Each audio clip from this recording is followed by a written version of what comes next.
So, আমাকে আজকে দুপুরে one of my students asked me to continue the discussion on constitution. Is he present here? যে আমাকে প্রশ্ন করেছিলে যে কনস্টিটিউশন নিয়ে আলোচনা করতে চাই স্যার একটু, সে কি আছো? তুমি কি আছো আজকে এখন present?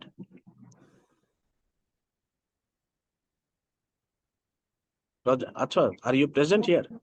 If you don't, then we are expecting that you will be present in a short period, and then you can ask me, and I remind. Yeah, please tell me. Do you have any question? Do you have anything to point? কেউ বলবে কিছু? If not, তাহলে let's start. But as because I was asked to define constitution and the how constitutions are being prepared, that I was asked earlier today in the afternoon. Okay, so before going to discuss about the content, I would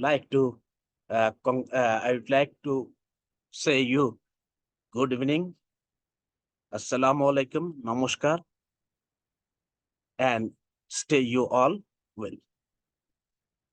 Now, the question is that what is constitution? Before going to describe constitutions, I would like to point out some information before you. We, the student of sociology, usually say the society is consisting of norms, values, ideology, morality, and etc. And as a human being, we have to procure all these. We have to adjust with these. And the adjustment procedure is called socialization. আমি একটু বাংলায় বলবার চেষ্টা করি। আমাদের প্রত্যেকটা সমাজে আইন কানুন আছে, নর্মস আছে। নর্মস মানে আমরা if we look at the family, if the elder brother slap the younger brother, the younger brother does not return it to the elder brother. বড় ভাই ছোট ভাইকে চর মারলে ছোট ভাই উল্টা চর মারে না বড় ভাইকে, because there is a norm in family that the elder brother can go for কি বলবো শাসন করা, মানে এটা administer or guide the younger brother. This is the norm of the family, and all of the family members, as they obey it, abide by it, so the integrity of the family are being kept, and that society is going its normal procedures. আমরা সমাজে norms আছে, values আছে। এই values norms values গুলো আইন কানুন আছে, রীতিনীতি আছে ইত্যাদি, এগুলো আমাদের মেনে চলতে, এগুলোর সঙ্গে অ্যাডজাস্ট করে নিতে হয়। অ্যাডজাস্টমেন্ট প্রসেসটা হচ্ছে socialization. Okay, so the question is that norms and values can never be enforced. Enforce মানে কি তোমরা জানো? যদি আমি বা অন্য কেউ একটা অপরাধ করে থাকি, if anybody of us commit a crime, he will be brought under trial. তাহলে brought under, who will bring us under trial? The police. Police is a law enforcing agency. লকে, আইনকে এনফোর্স করে শক্তি প্রয়োগ করে আইন পালন করতে বাধ্য করে। সো জাস্ট লুক, যে আমাদের সমাজে নর্মস ভ্যালুজ আছে। নর্মস ভ্যালুজ, বড় ভাই ছোট ভাইকে চর মারলে ছোট ভাই যদি উল্টো চর মারে, তাহলে কিন্তু এটা কোনো আইন নাই যে আইনে তুমি শাস্তিযোগ্য তাকে করতে পারো। এটাকে নর্মস ভ্যালুজকে এনফোর্স করা যায় না। We can not enforce the law and norms and values. We cannot enforce it. But rules, regulations are also there. In an institution, think about our university. We have rules and regulations, and every student has to abide by these rules and regulations. Every staffs, every teachers has to abide by the norms and values or rules and regulations of these institutions. Among rules and regulations can be enforced. আমি যদি, if I violate the rules and regulations of the university, I will be brought under punishment. Punishment might be in different, it has different variations, but I will be brought under punishment. Why? Because I have broken the rules and regulations. সুতরাং rules and regulations কে enforce করা যায়, কে করে? Institution করে। And লটা কি? আইন। আইনকে এনফোর্স করে কে? পুলিশ। আইনকে এনফোর্স করে আমাদের র্যাব। আইনকে এনফোর্স করে কে? Coastal guard. These are the law enforcing agency. If you violate the law of the country, then you will be enforced to obey it. And if you do not, then you will be brought under trial. তোমাকে ট্রায়ালের সম্মুখীন হতে হবে, বিচারের সম্মুখীন হতে হবে। This is the normal procedure. ঠিক আছে? So what is law? Only law can be enforced. Remember that. Rules and regulations, এগুলো law, but in a small section, in a small institutions, whenever the official bodies like আমাদের আছে syndicate, আমাদের আছে academic council, if we produce rules and regulations, these cannot be said, told that law, these are laws. No, these are rules, these are regulations, these are statutes, these can be said ordinances. Okay, so law is usually enacted, produced, or made by parliament. Parliament, সংসদ। সংসদ তো তোমরা জানো, আমাদের তো নির্বাচন হয়, 300 জন সংসদ সদস্য থাকে। আরো আমরা মহিলাদের ক্যাটাগরি থেকে আমরা সংসদ সদস্যদের সেখানে ইনক্লুড করে নিই। ওকে, সো এইভাবে আমরা কি করি? আমাদের সংসদটা তৈরি হয়, এবং সংসদ is empowered to produce laws for the country. দেখো, if I commit a criminal offense, then I will be brought under trial. Who will bring me to the court? The police, because police is empowered to enforce law. সে আমাকে নিয়ে যাবে বিচারালয়ে, বিচারক তার বিচার করবেন। If I say that I could not able to understand the law, আমি এই নিয়মটা জানতাম না, so please forgive me, আমাকে মাফ করে দেন। No, being a citizen of the country, if you are 18 and 18 plus, যদি 18 বছরের উপরে হয়, then you have to abide by the laws. You cannot say before the court that this is unknown to me. No, you have, as because you are 18 and plus, 18 plus, so this is your duty, this is your responsibility to learn the laws of the country. Sir. So who does make laws for the country? Parliament, সংসদ। We call it জাতীয় সংসদ। Sir. Yes, বলো বলো বলো, কিছু বলবে? Sir, আপনি যে বললেন যে as being a citizen of this country we should একটু জোরে বলো, আমি শুনতে আমার শুনতে আপনি তো বললেন যে as হ্যাঁ। being a citizen of this country, মানে আমাদের হচ্ছে আইন জানা উচিত, কিন্তু স্যার আমাদের দেখেন আইন নিয়ে কিন্তু স্যার কোনো পড়ালেখা করানো হয় না, মানে on না, regular basis এটা হচ্ছে আমাদের। না, আমি বলছি আইন জানা মানে কি, আমরা তো সাধারণত most of the citizens they do not violate laws. যেমন আমরা ট্রেনে চড়বো, বিনা পয়সায় বিনা টিকিটে ট্রেনে চড়ি না। ধরো আমরা সবাই, আমরা যারা মধ্যবিত্ত একটু লেখাপড়া শিখেছি, তাই না, আমরা তো usually we do not try to violate laws. হ্যাঁ, আমরা আইন ভায়োলেট করতে চাই না। তারপরে ধরো যে কোনো জায়গায় আমরা আইনটাকে মেনে চলবার চেষ্টা করি। But there are some people who violates law. হ্যাঁ, কিছু কিছু লোক, শিক্ষিত লোক তো আইন ভায়োলেট করে, যে দুর্নীতি করে সেটা তো শিক্ষিত লোকরাই করে অনেক সময়। তো তারা আইন ভায়োলেট করছে না? হ্যাঁ, করছে। তখন they will be brought under trial. সে যদি বলে না আমি আইন জানতাম না, no, you can not say like that. Being a citizen, এবং সিটিজেন মানে কি, একদম একেবারে তুমি conscious citizen of the country, you are supposed to abide by the laws of the country. You cannot say no, I have no acquaintance with the law. You cannot say. হ্যাঁ, বলো। Don't you think that law should be included in our regular educational basis? Of course, law is everywhere. ল তো সবখানে আছে। আমি তোমাকে বলেছি আমাদের norms value যেটাও ল এর অংশ, but it can never be enforced. এটাকে এনফোর্স করা যায় না। আমি আমার ছোট ভাইকে একটা চর মারলে, সে যদি উল্টা চর মারে, কোর্টে যাওয়া যাবে না। পুলিশ এসে বলবে না যে তুমি এটা কাজটা করছো কেন। যদি খুনোখুনি হয় তাহলে বলতে পারবে, কারণ এটা commit, that will B a crime. সেজন্য কিন্তু এমনি ক্রাইম এর ডেফিনিশন হচ্ছে যখন ল কে কেউ ভায়োলেট করে। ল, আইনকে, আইন কোথায় তৈরি হয়? পার্লামেন্টে। আমরা সেই কথাই আসবো আস্তে আস্তে। হ্যাঁ, তা আমাদের তাইলে পার্লামেন্টে কেন আইন তৈরি হয়, কিভাবে তৈরি হয়? পার্লামেন্টকে এম্পাওয়ার করলো কেউ? Who empowers parliament to produce, to enact laws for the country? K?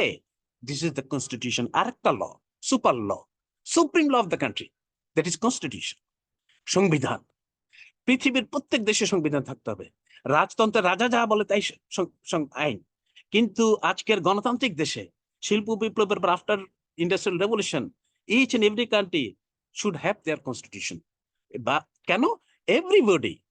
everybody, those who are in government, those who are in opposition, those who sits in the Supreme Court, those who are working in the republic or government services, doing government services, they have to abide by the laws of the country.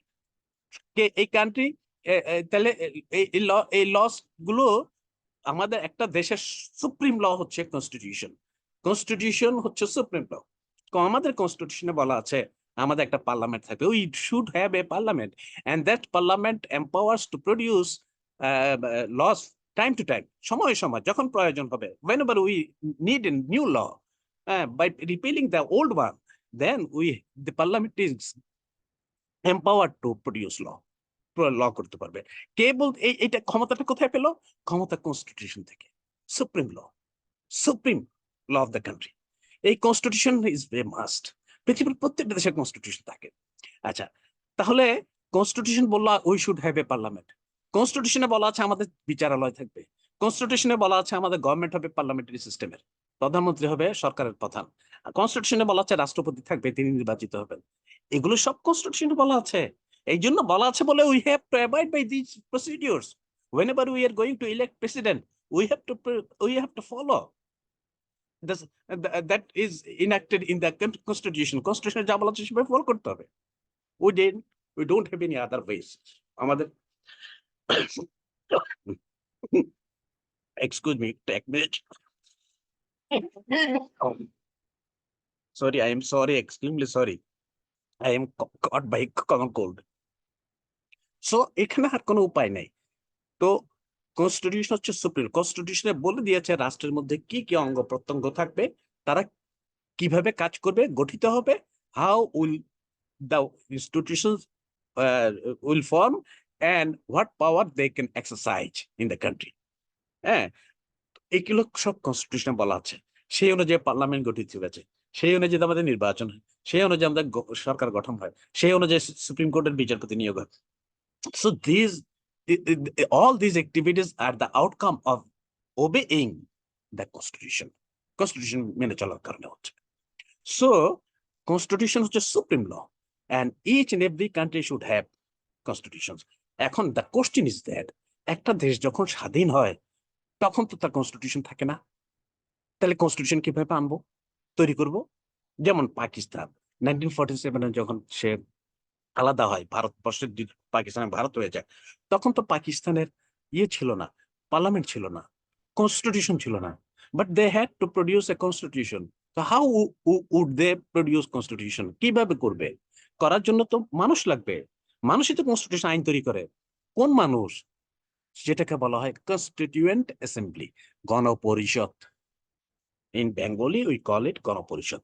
সেটা যে এক এক দেশে এক এক ভাবে গঠিত হয়। আমাদের দেশে, বাংলাদেশ যখন স্বাধীন হয় তখন আমাদের কি পার্লামেন্ট ছিল না। আমাদের পার্লামেন্ট 1970 সালে নির্বাচন হয়েছিল।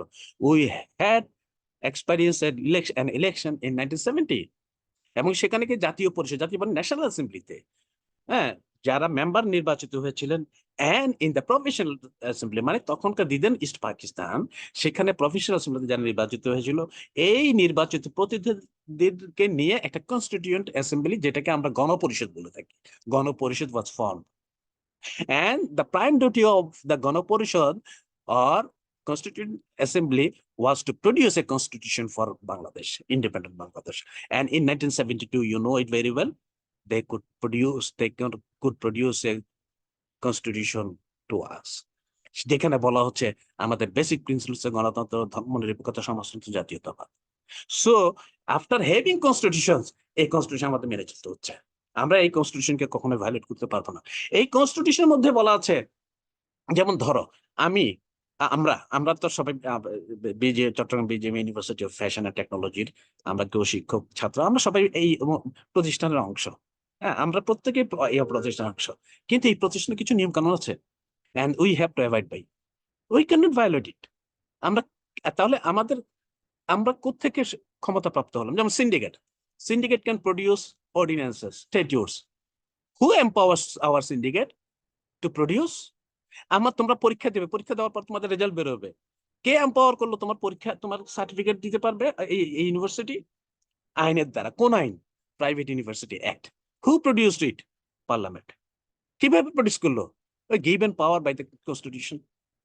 কনস্টিটিউশন আমাদেরকে ক্ষমতা দিয়েছে পার্লামেন্টকে, তারা তো আইন তৈরি করেছে, সেই আইনের আওতায় আমরা ইউনিভার্সিটি করেছে। সেই ইউনিভার্সিটির মধ্যে এম্পাওয়ার্ড বডিজ হচ্ছে, অফিসিয়াল বডিজ হচ্ছে সিন্ডিকেট, একাডেমিক কাউন্সিল, অর্থ committee, financial committee, and etcetera. And these committees can enact rules and regulation. সেটাকে রুলস রেগুলেশন বলছি, we are not saying it laws. Why? Because law তৈরি করে parliament, আর এগুলো পার্লামেন্টের আইনের দ্বারা we are empowered to enact some rules and regulations in our official bodies. সেগুলো হচ্ছে রুলস রেগুলেশন, স্ট্যাটিউটস, অর্ডিন্যান্স। কিন্তু সেগুলো কোনো অবস্থায় ল না, কিন্তু এগুলো এনফোর্স করা যায়। কিন্তু এগুলো এনফোর্স করবো কি? If any one of our university personal violates the laws, rules and regulations of the university, of course someone can sue against him or her. তার বিরুদ্ধে মামলা করতে পারে। কেন? যে আইনকে ভায়োলেট করে, এই রুলস রেগুলেশনকে ভায়োলেট করে। রুলস রেগুলেশন এক ধরনের আইন, এটাকেও তুমি এম্পাওয়ার করতে পারো if it is produced by, enacted by the official bodies of the country, official bodies of the institution। হ্যাঁ, এবং সেটা কোত্থেকে they got the empowerment? From the parliament, from an act, from an act. So this way the particular country runs. একটা দেশ চলে এইভাবে।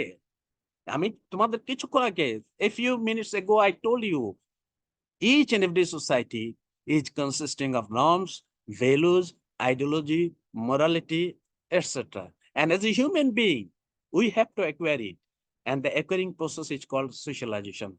আমরা যে বলি we are gentlemen, what does it mean? তার মানে দেশে আইন কানুন মানি। The person who claims himself to be a gentleman, he is obeying the rules, regulations of the country. আর একটা ক্রিমিনালকে আমরা কখনো জেন্টলম্যান বলি না, because he is violating the laws, violating the rules regulations of the country or of an institution. So this is the basic difference. আমার কথাটা বোঝা গেল? So constitution is a must.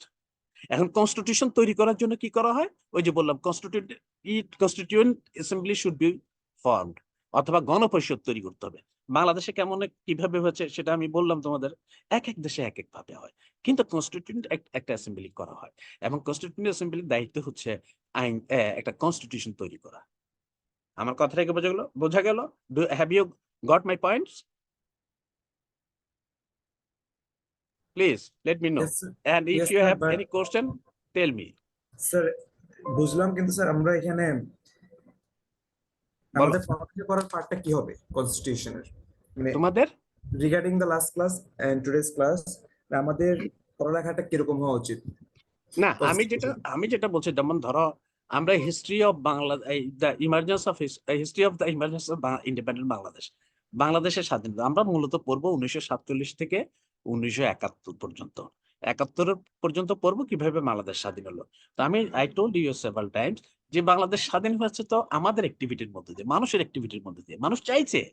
তো মানুষ 1947 সালে কেন, why did not they want freedom at that time? Because সময় লাগে। আমি তোমাদেরকে বলেছি, concrete analysis for concrete situation has to be created. এই ক্রিয়েশনটা, জি বলো প্লিজ, কি কিছু বলবে? বলো। আমি আমি আমি খুব খুশি হব তোমরা প্রশ্ন করলে, আমিও শিখবো তোমাদের কাছ থেকে। I all I would like to learn something from you also. Please tell me, কিছু বলবে? আচ্ছা, যে কথা বলছিলাম, আমি তো অ্যাকচুয়ালি আই ফরগটেন কি বলছিলাম। আমি আমি প্রায় ভুলে যাই আজকাল, বয়স হচ্ছে, সেজন্য ভুলে যাই। আমি কি বলছিলাম বলো তো, আমাকে একটু একটু আহ, সূত্রটা ধরে দাও তো, কেউ বলতে পারবে? Can you tell me it to me, what was the discussion I was going on? Can you tell it to me? No. আচ্ছা, আমার স্যার, মনে পড়লো যে, হ্যাঁ বলো প্লিজ। হিস্ট্রি অফ ইমার্জেন্স মানে ও আচ্ছা, বাংলাদেশের ইয়েস ইয়েস, ঘটনাটা। হ্যাঁ, thank you very much, thank you. তোমার নাম কি? Sir Tanmoy Bhattacharya. Tanmoy Bhattacharya, thank you very much for reminding me. অনেক ধন্যবাদ তোমাকে। থ্যাংক এটা হচ্ছে হিস্ট্রি, আমরা পড়বো emergence of the history of emergence of independent Bangladesh. Bangladesh স্বাধীন হয়েছে মূলত আমাদের 1947 থেকে 1971 পর্যন্ত। এই সময়ের ভিতরে আমাদের 1947 এর পরে আমাদের কনস্টিটিউয়েন্ট অ্যাসেম্বলি ছিল না। আবার বাংলাদেশ যখন স্বাধীন হয় তখনও কনস্টিটিউয়েন্ট অ্যাসেম্বলি কোনো পরিষদ ছিল না। তাহলে একটা দেশের জন্য আমি বলেছি we require to have a constitution, without constitution we can not run a country. So constitution তৈরি করতে হবে। So how the Constituent Assembly was formed in 1940, after 1947 or before 1947, and how Constituent Assembly was formed in 1971 after the independence of Bangladesh. এই দুটো জিনিস আমাকে জানতে হবে। তারপরে কনস্টিটিউশন অ্যাসেম্বলির পরে আমার, সরি, আমাদের যে কালচারাল অ্যাক্টিভিটিস গুলো, যেমন আমাদের প্রথম হচ্ছে কি আমাদের ভাষা আন্দোলন। ভাষা আন্দোলনটা কি গুলো, ভাষা হচ্ছে কি কমিউনিকেশন মিডিয়া। এক মিনিট।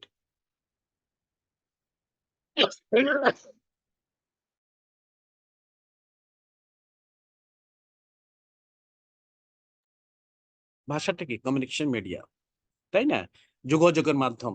আমরা যদি সব ভাষা ভুলে যাই, বাংলা, ইংরেজি, উর্দু, হিন্দি, সব ভাষা ভুলে যাই, what will be happen to civilisation?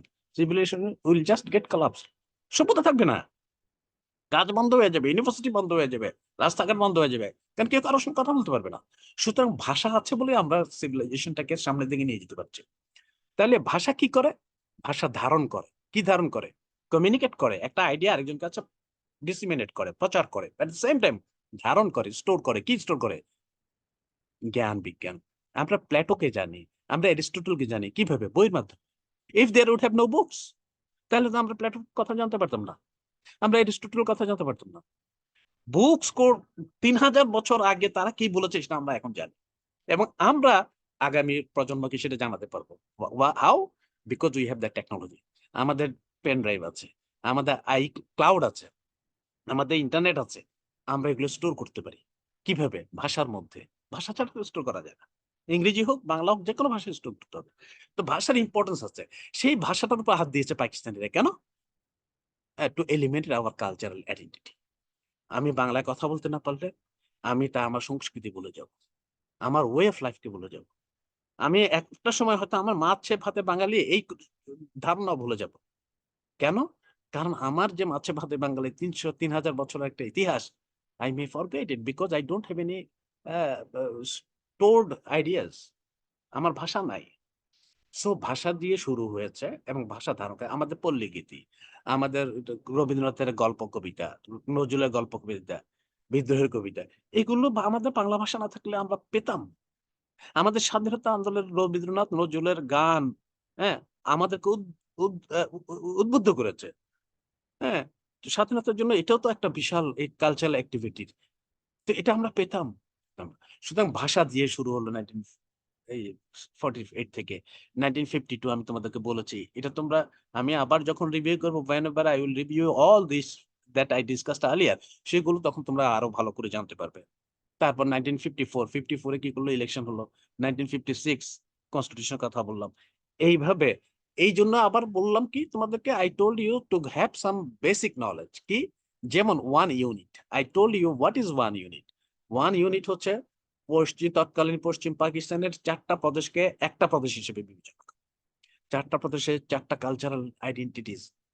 সেই আইডেন্টিটিস গুলো থাকে না, because they do not have any government. Government is being run by the whole of West Pakistani elites people.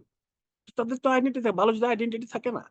So সেখানেও কিন্তু জাতিগত নিপীড়ন, তারা যে বাঙালিদেরকে শোষণ করেছে, বাঙালিদের জাতীয় নিপীড়ন করেছে, সেগুলো তো আমরা আলোচনা করেছি, আরো আলোচনা করবো।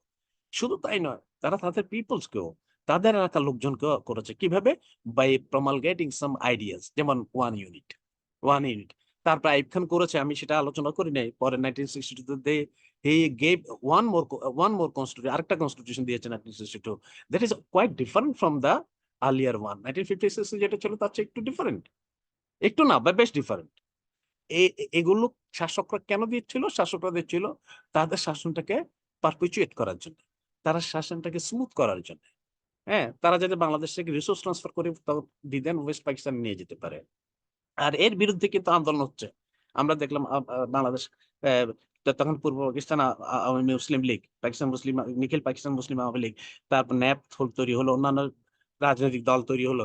দে were struggling against the undemocratic rules and ways of the then Pakistani junta, হ্যাঁ, শাসকদের বিরুদ্ধে আন্দোলন হচ্ছিল। তো রাজনৈতিক আন্দোলন, সাংস্কৃতিক আন্দোলন, পলিটিক্যাল আন্দোলন দুইটা একসাথে এসে আমাদের আন্দোলনটাকে শেষ পর্যন্ত আমরা বললাম 62, 66 and 69, তারপর 70 ইলেকশন এন্ড দেন 71 এ মুক্তিযুদ্ধ, আমাদের স্বাধীনতার যুদ্ধ। এই যে একটা টাইম লাইন, এই টাইম লাইনকে বুঝতে হলে কনস্টিটিউশনকে বুঝতে হবে, এই টাইম লাইনকে বুঝতে হলে ভাষাকে বুঝতে হবে। এই টাইম লাইনকে if you do try to understand, তাহলে তোমার you have to understand one it, you have to understand 6 দফা। আমি যখন আলাপ করবো বঙ্গবন্ধুর, হ্যাঁ, 6 দফা, তখন 6 দফার ভিতরে দেখবে যেসব দাবি আছে সেগুলো কিন্তু আগের ঘটনাগুলোকে প্রশমিত করবার জন্য এই 6 দফা প্রণয়ন করা আছে। আমরা শোষিত ছিলাম বলেই আমরা আত্মনিয়ন্ত্রণের কথা বলেছি। ওই we spoke about self-determination, autonomy. Why? Because we were being suppressed, exploited by the then West Pakistani rulers. So আমরা এগুলো বলেছি, এবং এগুলো কিভাবে 6 দফার মধ্যে কিভাবে প্রস্ফুটিত হয়েছে, এবং পরে আমরা 69 মুভমেন্ট দেখলাম। হ্যাঁ, এগুলো সবগুলোই হচ্ছে ধারাবাহিক। একটাকে বাদ দিলে আরেকটাকে আমরা বুঝতে পারবো না। আমার কথাটা বোঝা গেল? Do you have sir, any question? হ্যাঁ, বলো। আনকনস্টিটিউশনাল অ্যাক্টিভিটিস কিন্তু এখানে একটা রোল বেশি প্লে করছে আমাদের ল্যাঙ্গুয়েজ মুভমেন্টের ক্ষেত্রে, তাই তো? হ্যাঁ, তখন আনকনস্টিটিউশনাল বলা যাবে না। আনকনস্টিটিউশন তখন কনস্টিটিউশনই ছিল না। We did not have a constitution at that time. সেটা ছিল, আমি তোমাকে বলি, প্রোক্লেমেশন, ঘোষণা। যে অনেক সময় হয় কি, যখন কনস্টিটিউশন থাকে না, তখন হয় কি, দেশের যে দলটা তখন শাসন ক্ষমতায় থাকে তারা ঘোষণা দিয়ে দেশ চালায়। প্রোক্লেমেশন একটা কি করে, গণপরিষদ গঠন করে, কনস্টিটিউয়েন্ট অ্যাসেম্বলি গঠন করে, form constituent assembly and excuse me, I am extremely sorry. তো তাদেরকে ক্ষমতা দেওয়া হয় তো প্রডিউস কনস্টিটিউশন। আর ওই কনস্টিটিউশন প্রডিউস না হওয়া পর্যন্ত টাইম টু টাইম শাসকরা যেভাবে কিছু আইন, যেটা আইন তৈরি করেন, আইন বলেন, হ্যাঁ, প্রেসিডেন্সিয়াল প্রোক্লেমেশনের মধ্যে দিয়ে প্রেসিডেন্ট ঘোষণা করেন, সেগুলো দ্যাট বিকামস ল। এবং পার্লামেন্ট যখন গঠিত হয়, পার্লামেন্টের ফার্স্ট সেশনে those laws are to be endorsed, অনুমোদন করতে হবে। যদি অনুমোদন না করে, কনস্টিটিউশনে যেভাবে বলা থাকে, তাহলে বাতিলও হতে পারে, অথবা আবার প্রেসিডেন্টের কাছে পাঠানো হতে পারে রিভিউ করার জন্য। আবার যদি রিভিউ করে প্রেসিডেন্ট বলেন যে এটা চেঞ্জ করতে হবে, তখন parliament, if they endorse it again and send it to again to the president, if then it will be deemed that president has endorsed the law. এটা এক এক দেশে এক এক আইন, কিন্তু এইভাবে কাজগুলো হয়। এখন 1940s আমাদের পাকিস্তানি এরেনাতে, পাকিস্তানি সময়ে তোমরা দেখো 1956 এর আগে কোনো কনস্টিটিউশন ছিল না। তাহলে দেশ চলেছে কিভাবে? ঘোষণার মধ্য দিয়ে। সরকার সময় সময় করতে হলে প্রোক্লেমেশন আইন ঘোষণা করতো, সে আইনগুলো আমাদের মেনে চলতে হতো। এটা, এবং 1956 এর কনস্টিটিউশনও কিন্তু পরে ইস্কান্দার মির্জা বাতিল করে দেয় আইয়ুব খানের একটা সামরিক অভ্যুত্থানের মধ্য দিয়ে। How funny! একটা দেশ কত বছর, 9 বছর লেগেছে একটা কনস্টিটিউশন তৈরি করতে, বাট সেটা গ্রহণ করতে পারে কেন? Because democracy was not working there. দেশের ডেমোক্রেসি ছিল না, কোনো ডেমোক্রেসি ছিল না। ডেমোক্রেসি থাকলে এটা হতো না। পাকিস্তানের 23 বছরের ঘটনায় পাকিস্তানের সবচেয়ে ব্যর্থতা হচ্ছে they could not able to exercise democracy. তাদের ডেমোক্রেসি এক্সারসাইজ করতে পারেন, ডেমোক্রেসি তাদের সম্মান ছিল না, সম্মানও করতো না, বিশ্বাসও করতো না। ফলে আমরা 56% অফ দ্য টোটাল পপুলেশন হওয়া সত্ত্বেও আমরা বহু ক্ষেত্রে বাধার সম্মুখীন হচ্ছি। এটা আমি তোমাদের আগেও বলেছি, I told you several times earlier, and hopefully well I will review the whole course, then definitely I will tell it once again, আবার বলবো। তাহলে এই যে এই যে এই যে মানে এই যে প্রসেসটা, এই প্রসেসটা আমাদের জানতে হবে, এই প্রসেসটা। সেই জন্য আমি বারবার, আমাদের সিলেবাস কিন্তু ভেরি ভেরি স্মল, 1947 থেকে 1970, 23 বছরের ইতিহাস মাত্র, 23 বছরের। ইতিহাস। এই 23 বছর ইতিহাস হলো এটা খুব ইম্পর্টেন্ট, বিকজ আমি আজকে বাংলাদেশের স্বাধীন নাগরিক, তোমরা স্বাধীন নাগরিক, অন্যরা স্বাধীন নাগরিক। এই যে স্বাধীনতা পেয়েছি, সুন্দর সচ্ছল ভাবে আমরা একটা জাতি হিসেবে নিজেকে প্রতিষ্ঠা করতে পেরেছি। অল দিস আর কি আসছে কেন? Because of the constitution, because of our fight against Pakistani military জোটটা। বলো। স্যার যে এই কনস্টিটিউশন বাদ করে দিছে বলছেন, হ্যাঁ এরপর থেকে কি স্যার যে আপনি বললেন 1956 সালে কনস্টিটিউশন বাদ করে দিছে, হ্যাঁ, তাহলে 21 নম্বর এরপর করে। থেকে কি কনস্টিটিউশন কি ছিল না 1971 পর্যন্ত? না, 1962 সালে আমি তোমাকে বলছি না, 1960 পাকিস্তানি মিলিটারি জোনটা Ayub Khan, he gave a constitution 1960 constitution based on basic democracy. Basic ডেমোক্রেসিটা কি, এটা আমি তোমাদের পরে আলোচনা করব নেক্সট ক্লাসে। এটা সাইড 1960 কনস্টিটিউশন যখন আলোচনা করব। এবং এটা হচ্ছে একটা স্বৈরাচারী ব্যবস্থা, পুরো স্বৈরাচারী ব্যবস্থা। সেটা আমি তবু তোমাদেরকে I would like to give you a hint, একটা হিন্ট দিয়ে রাখি। আমি তোমাদেরকে ওয়ান ইউনিট সিস্টেমের কথা বলছি। If you do not understand one unit, তাহলে কিন্তু এটা বুঝবে না। ওয়ান ইউনিট কি দেখি বলো, আমি তোমাদের বলছি। Can you answer it? What was sir one unit? চারটা প্রদেশ মিলে একটা মানে চারটা প্রদেশ একটা মিলে পশ্চিম পাকিস্তান একটা প্রদেশ করেছে, এবং কি করেছে, আমরা 56% অফ টোটাল পপুলেশন, তার মানে তারা 44। কিন্তু তারপরে দেখো তারা সংখ্যা সাম্য, পশ্চিম পাকিস্তান থেকে 40,000 BD member, basic democracy member, অর্থাৎ জনগণ ভোট দিবে মেম্বারদেরকে, মেম্বাররা ভোট দিয়ে পার্লামেন্টের সদস্য নির্বাচন করবে এবং প্রেসিডেন্ট নির্বাচন করবে। 40,000 from the then west Pakistan and 40,000 from the then east Pakistan. এই বিডি মেম্বাররা ইলেকশনের মধ্য দিয়ে নির্বাচিত হবেন। এখন 40,000 বিডি মেম্বার্সকে পারচেজ করা, তোমরা জানো হর্স ট্রেডিং, পার্লামেন্টারি সিস্টেমে হর্স ট্রেডিং বলে একটা কথা আছে। হর্স ট্রেডিং মানে ঘোড়ার বেচা কেনা আর কি। পার্লামেন্টের সদস্যদেরকে অনেক সময় অন্যান্য দল টাকা পয়সা দিয়ে ফ্লোর ক্রস করতে বাধ্য করে, হ্যাঁ, সেটাকে হর্স ট্রেডিং বলা হয়। তো এখন এই 40,000 এই দিকে টাকা পয়সা দিয়ে কেনা তো কঠিন না, এখন তাই করতেন। এবং সে প্রেসিডেন্ট পরে 65 election he became the president of the then Pakistan. কেন? BD basic democracy. Basic democracy was not democracy at all, সেটা আমরা আলোচনা করব। তাহলে এই যে ওয়ান ইউনিট সংখ্যা সাম্য করার জন্য উনি পশ্চিম পাকিস্তানকে একটা প্রদেশ করছে, চারটা প্রদেশকে মিলে। আর আমাদের বাংলাদেশে ছোট্ট একটা দেশ, সেটা একটা প্রদেশ। আমরা 56% লোক থাকি এখানে, কিন্তু আমাদেরকে 40,000 দেওয়া বিডি মেম্বার। আমরা BD member, we don't think that BD member basic democracy was a democratic system at all, we don't think this. কিন্তু এটাও যদি আমরা স্বীকার করি, তাহলে সেখানে তো সংখ্যা সাম্য ছিল না। That was not democratic, the decision was not democratic. So undemocratic decision was taken by the then president, হ্যাঁ, military junta, military ruler Ayub Khan. আমার কথাটা থেকে বোঝা গেল? তাহলে ওয়ান ইউনিট না বুঝলে তুমি এটা বুঝতে পারবে না 1960 বিডি মেম্বার এবং কিভাবে উনি ক্ষমতায় আসছেন। এবং সেটা বিডি আমাদের আন্দোলনের মধ্য দিয়ে সেটাও একসময় রিপিল্ড, দ্যাট কনস্টিটিউশন ওয়াজ অলসো রিপিল্ড, বাতিল হয়ে যায়। এবং তারপরে তোমরা জানো 66 and 69, 70 ইলেকশন and then 71 এর মুক্তিযুদ্ধ, এগুলো আমরা আলোচনা করব। বলো আর কি, বলো। তোমরা না বললে তো আমি বুঝবো না। আমি আজকে তোমাদের সঙ্গে ইন্টারেক্টিভ আলোচনার জন্য রেখেছি। I kept my time for interactive discussion. So if you have any question or any suggestions, or if I said anything wrong, just correct me. বলো।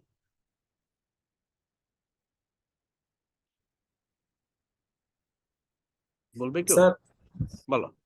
স্যার 1972 তে যে কনস্টিটিউশনটা বিল্ড হয়েছে, এটা হ্যাঁ, আগে মানে আগে ছিল না। আগে স্যার কেন হয়নি তাহলে? 1976 কি বললে? 19 একটু প্লিজ। 1972 তে যে কনস্টিটিউশনটা বিল্ড হয়েছে, হ্যাঁ, সেটা নিটটা 1972 কি তে। আগে ছিল না? হ্যাঁ, আগে সেটা বললাম নিটটা না, তো আগে ছিল। দেশ স্বাধীন হয়েছে, দেশের তখন তো কনস্টিটিউশন নাই। বাট স্যার পাকিস্তান সরকার কেন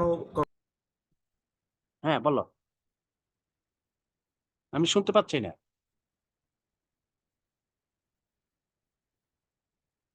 I am not listening to you. আমি শুনতে পাচ্ছি না, কোন ডিস্টার্ব হচ্ছে বোধহয়। যাই হোক, এটা আমরা ক্লাসের দরকার হলে তুমি যদি এখন আমাকে বলতে না পারো, তোমার যদি প্রবলেম হয় এইতে ইন্টারনেটে, তাহলে will be discussing in the classroom also. We can discuss this problem also in the classroom. হ্যাঁ, আর যদি বলতে পারো বলো। স্যার মনে হয় কোশ্চেনটা এরকম, 1972-তে আমাদের মানে বিল্ড আপ করতে বেশি সময় লাগে না আমাদের স্বাধীন হওয়ার হ্যাঁ পর, হ্যাঁ কিন্তু হ্যাঁ, রাইট। ওদের পাকিস্তানিদের 9 বছর সময় লাগলো, ওই এরকম যে কেন? ওই যে পাকিস্তানে তো শাসকরা শাসন করতে চাইছে, তাদের ভিতরে লিয়াকত আলী খানকে গুলি করে মেরে ফেলছে, জিন্না মারা গেল। পাকিস্তানে কেউ কাউকে মানে না তো। They want to be a ruler, rule over the country without democratic institutions. Democratic institution যারা রান করতে চাইছে, বাংলাদেশ তো স্যার ওই সেটা হয়নি। জিনিসটা তো এখনো আছে কোনটা? ওদের মধ্যে, অর্থাৎ কেউ কাউকে মানে না ওদের। হ্যাঁ, এখনো কেউ আছে। তো এখনো এই জন্য পর্যন্ত তো শোনো, সম্পূর্ণ। আমি তোমাকে বলি, পাকিস্তানে এখন পর্যন্ত 5 বছরের জন্য কোনো সরকার চালাতে পারেনি, 5 বছর। হ্যাঁ স্যার, বিকজ ওটাই বলতে 5 চাচ্ছিলাম। বছর আগে মিলিটারি সরিয়ে দেয় তাদের। সো একটা দেশে যদি ডেমোক্রেসি, পিপলস উইল। এই যে রিপাবলিক বলি, আমি তোমাদেরকে বলছি republic, what does it mean republic? রাজতন্ত্র না, জনগণ, প্রজাতন্ত্র, প্রজার ইচ্ছা অনুযায়ী দেশ চলবে। হ্যাঁ, সেখানে হেড অফ দ্য স্টেট হচ্ছে প্রেসিডেন্ট, প্রেসিডেন্ট ইলেক্টেড হয়, আর রাজতন্ত্রের রাজা বা রানী থাকে। আমাদের তো প্রজাতন্ত্র, প্রজাতন্ত্র মানে ডেমোক্রেসি শুড বি এক্সারসাইজ দেয়ার, তাই না? পাকিস্তানে তো এটা হয়ই নাই, এখনো না, এখনো না। So how can we expect something rational from the Pakistani people, Pakistani government? পাবো না তো আমরা। সেই জন্যই তো তোমরা দেখো 1970 ইলেকশনে আওয়ামী লীগ মেজরিটি পেল, অ্যাবসোলিউট মেজরিটি। সব দল মিলেও আওয়ামী লীগের সমান আসন পায় নাই, ক্ষমতা দিবে না বাঙালিদের কাছে, যে নাটক শুরু করলো তারা, পাকিস্তানিরা। তো কি করলো? আমাদেরকে ক্ষমতা, ফলে আমাদেরকে we did not have any other options. আমরা স্বাধীনতার যুদ্ধে ঝাঁপিয়ে পড়লাম। এর আগে তো আমরা স্বাধীনতার জন্য আত্মনির্ভরের জন্য প্রস্তুতি ছিল। তারা দিবে না, এটা প্রমাণিত। তারা 1954 এর 56 এর কনস্টিটিউশন পরে একটা 54 একটা ডেমোক্রেটিক গভর্নমেন্ট ছিল, সেটাকেও সরিয়ে দিল। তো এভাবে তো চলে না। সো পাকিস্তানের সেই একই অবস্থা এখনো আছে। এই জন্য পাকিস্তান সময় সময় ক্রাইসিসে পড়ে। বলো। তো তাদের রুলটা আউট হয়, মানে বারবার ডেমোক্রেসিটা রুলটা আউট হয়, ওইটা না, কি ডেমোক্রেসি মানুষের রুল আমরা আমরা আমরা দেখো, আমি তোমাদের বলবো, আমাদের এখানে ডেমোক্রেসি কাজ করে না বলে 23 বছরে, সেই জন্য তো আমরা স্বাধীনতা চাইছি। ডেমোক্রেসি কাজ করলে আমরা 56% কম্পোজ করি পাকিস্তানের পপুলেশনের মধ্যে।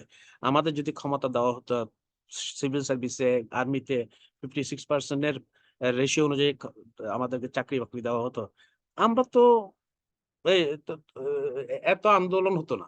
আমাদেরকে ডিপ্রাইভ করেছে, এক্সপ্লয়েট করেছে পাকিস্তানি পাকিস্তানিরা। তারা দিতে চায় না, ক্ষমতাও দিতে চায় আমাদের কাছে। সো আমাদের তো তখন দাঁড়াতে হবে, এবং আন্দোলনের মধ্যে দিয়ে একটা সময় আমরা স্বাধীনতা পেলাম। এই সাবকন্টিনেন্টে পাকিস্তান দেখো, শ্রীলঙ্কায় কিন্তু গণতন্ত্র চালু আছে, নেপালে আছে, হ্যাঁ, ইন্ডিয়াতে আছে, আর বাংলাদেশেও আছে, এবং কিন্তু পাকিস্তানে গণতন্ত্র একেবারেই চালু করতে পারেনি। সো তাদের সঙ্গে, তাদের থেকে আমাদের পৃথক হওয়া ছাড়া আর কোনো উপায় ছিল না। স্বাধীনতা অর্জন করা ছাড়া আমাদের আর কোনো উপায় ছিল না। আর আমাদের এখন বাংলাদেশের এই যে অগ্রগতি, সেই অগ্রগতির মূল কারণ হচ্ছে because we are independent states. যদি আনডিভাইডেড পাকিস্তান হতো, আমাদের এত রাস্তাঘাট, দালান কোঠার উন্নয়ন হতো না। আমাদের পয়সা আমরাই ইনভেস্ট করি। আমাদের সমস্যা আছে, কিন্তু সমস্যার সমাধান করবার উপায়ও আমরাই বের করব। কিন্তু আমরা যে স্বাধীন, সেই স্বাধীনতার কারণেই তো আমাদের অনেক কিছু। আজকে তোমরা পাকিস্তান আমলে আমাদের এই যে যমুনা সেতু, বঙ্গবন্ধু সেতু ছিল না, আমাদের পদ্মা সেতু ছিল না, আমাদের এই কুয়াকাটা 6টা ফেরিস ক্রস করে কুয়াকাটা যেতে হতো। এই যে ইনফ্রাস্ট্রাকচার ডেভেলপমেন্ট, এটা বিকজ উই আর ইন্ডিপেন্ডেন্ট। আমরা যদি ইন্ডিপেন্ডেন্ট না হতাম, পাকিস্তানের অংশ হতাম, তাহলে এগুলো হতো না। বলো, আর কি বলবে?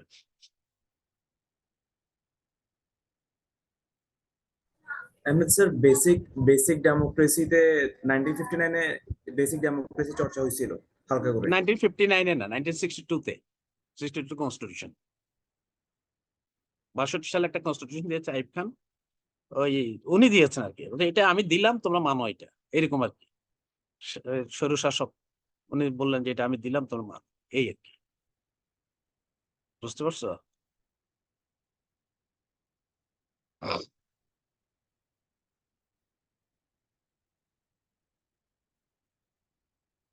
বলো আর কি বলবে?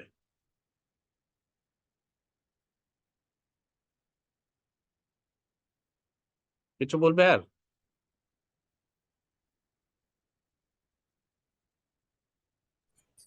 It's all good, sir. হ্যাঁ, যদি আর প্রশ্ন না থাকে আমি I would like to conclude, কারণ আমার একটু শরীরটা বললাম তাকে আমি ঠান্ডা লেগেছে, হাঁচি হচ্ছে মাঝে মাঝে, সেই জন্য I would like to conclude আর make an end of the session. আমি শেষ করতে চাইছি। তোমরা যদি প্রশ্ন না থাকে তাহলে আমি শেষ করব। আর পরের ক্লাসগুলো আমি জানাবো শনিবার। তোমরা জানো কালকে একটা ক্লাস ছিল সম্ভবত, যেহেতু কালকে আমাদের বন্ধ, কালকে ক্লাসটা হবে না। শনিবারে ক্লাসটা হবে না, কারণ শনিবারে আমার একটা প্রোগ্রাম আছে। চিটাগাং এর ভাইস চ্যান্সেলরদেরকে ইউজিসি ডেকেছে, একটা ওয়ার্কশপ আছে, সেখানে আই হ্যাভ টু প্রেজেন্ট দেয়ার। সুতরাং আমি সেদিন পারবো না। তো এর পরে যে বুধবার আছে সে বুধবারে তোমাদের সঙ্গে মিট করব ইনশাল্লাহ, এবং তখন আমি আরো ডিটেলস আলোচনা করব, এবং তোমাদের মিড টার্ম পরীক্ষার জন্য একটা সময় নিতে হবে। হ্যাঁ, সেটা আমি করবার চেষ্টা করব। ওকে? আর এখন তোমরা হোয়াটসঅ্যাপে নাম সহ, নাম যেটা সার্টিফিকেটে নাম থাকবে সেই নাম সহ, ডিপার্টমেন্ট সহ, আইডি নাম্বার সহ তোমরা প্রেস করবে, এবং তোমাদের কাছে রিকোয়েস্ট থাকবে প্রক্সি দিবে না প্লিজ, ডোন্ট গিভ এনি না প্রক্সি। স্যার, আমরা দিয়ে দিছি স্যার, আমাদের নিজেদের নাম দিয়ে দিছি, যারা থ্যাংক ইউ। আছে দিয়ে দিছি। তোমরা রাগ করো না, আমি বলছি এই জন্য, আমি হ্যাঁ তো স্যার। ছাত্র ছিলাম। হ্যাঁ, সেজন্য বললাম। হ্যাঁ, তো রাগ করার কিছু নাই, আমি তোমাকে বললাম যে always be honest, always be honest, সব বিষয়ে অনেস্ট থাকতে পারলে ভালো, খুবই ভালো। হ্যাঁ, তো এই আর কি। তো ঠিক আছে তাহলে নাকি? জি স্যার, জি স্যার, ঠিক আছে। Okay, স্যার okay, দোয়া sir. করুন Okay, স্যার। sir. ঠিক আছে। হ্যাঁ, আসসালামু আলাইকুম অবশ্যই। স্যার। তোমরা ভালো থাকো, তোমরা ভালোভাবে লেখাপড়া করে বেরিয়ে আসো, তোমরা ভালোভাবে প্রতিষ্ঠিত হও, বিং এ টিচার, এবং আমি একটা প্রশাসনের দায়িত্বে আছি, আমি তো তাই চাইবো তোমরা যদি ইনশাআল্লাহ প্রতিষ্ঠিত হও। আমি আমার যে শিক্ষকতার কারণে তোমরা কিছু শিখতে পেরেছ, এর চেয়ে বড় আনন্দ, প্লেজার আমার জীবনে আর। আমি এখন I am really an old man, তো আমার কাছে এর চেয়ে বড় আনন্দ আর কিছু নেই। ঠিক আছে? তোমরা সবাই ভালো থাকো, সুস্থ থাকো। হ্যাঁ, ভালোভাবে লেখাপড়া করো সবাই। হ্যাঁ, stay well. Yes, sir. Keep us in আসসালামু your আলাইকুম। prayer. হ্যাঁ, আসসালামু আলাইকুম সবাই, স্যার। হ্যাঁ, ওয়ালাইকুম সালাম। আসসালামু আলাইকুম। ওয়ালাইকুম জি স্যার। সালাম, সবাইকে ওয়ালাইকুম সালাম। ঠিক ওয়ালাইকুম। আছে? জি স্যার, আচ্ছা, আসসালামু আলাইকুম।